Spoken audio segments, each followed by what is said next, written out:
One of the central themes of this book, of all this work, has to do with the mystery that when we're in the midst of great difficulty is just when our deepest resilience shows itself.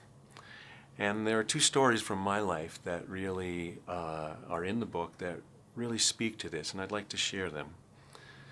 The first story really takes place during my first chemo treatment, actually after it. I had it many years ago. I was in New York City. I was ill prepared. It was 2 weeks after my rib was removed from my back, so I was very sore. And I was sent, because we didn't live there, I was sent to a Holiday Inn where my wife at the time and a dear friend of mine, the three of us waited, not knowing what would happen. And I was not prepared that I would get sick and throw up every 20 minutes for 24 hours. And because my rib was so recently removed, I started after a while to spit up blood. And I was not given, the only medicine I was given was oral, so I couldn't keep it down. Now, of course, we didn't know whether we should go to the emergency room. Each time it happened, we thought, well, maybe this is it, and maybe we shouldn't panic. But by 5 in the morning, we were exhausted. I was terribly sore. I was sat in the corner of this Holiday Inn, my hands on my knees, and my wife at the time, in her fear, in her pain, in her desperation, she blurted out, "Where is God?" And from the floor, with my hands on my knees, and I don't know where this came from in me, I whispered, "Here, right here." And I think that I have spent all of these years, these 27 years since, trying to understand what came to me in that moment.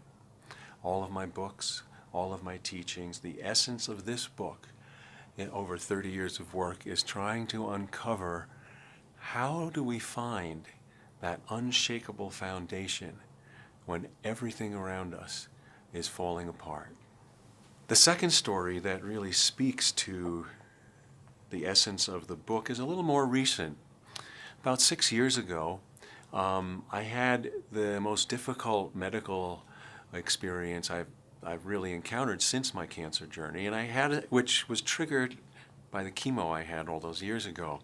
So I have neuropathy, and so that affects all the nerve endings in your body. And so when most people will get a stomach flu and recover, I got a severe stomach flu and my stomach muscle didn't recover. So my stomach was backed up like a sink, and I couldn't eat very much. And there are people who live with this condition, which my heart has been open to them forever.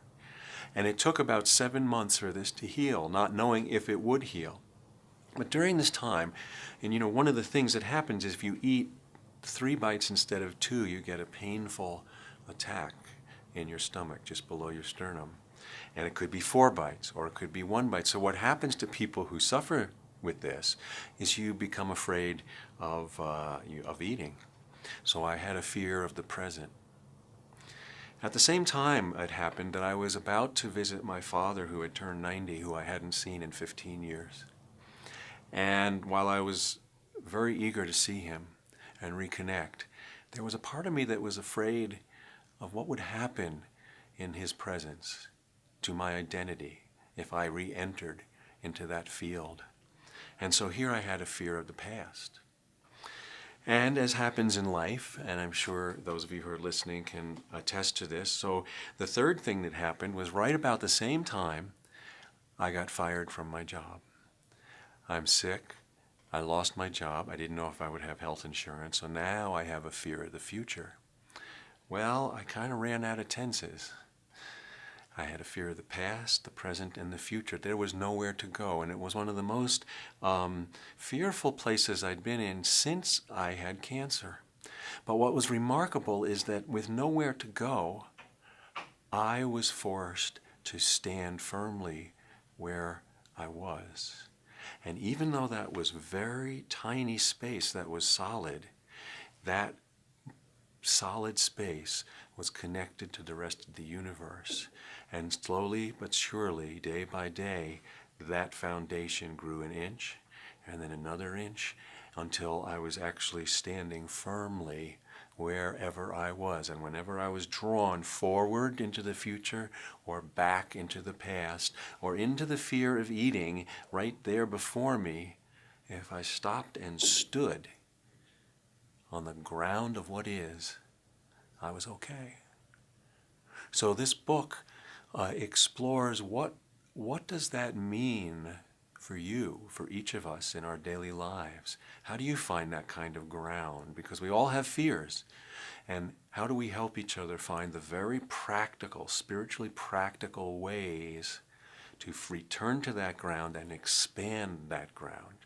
That's what this book is about.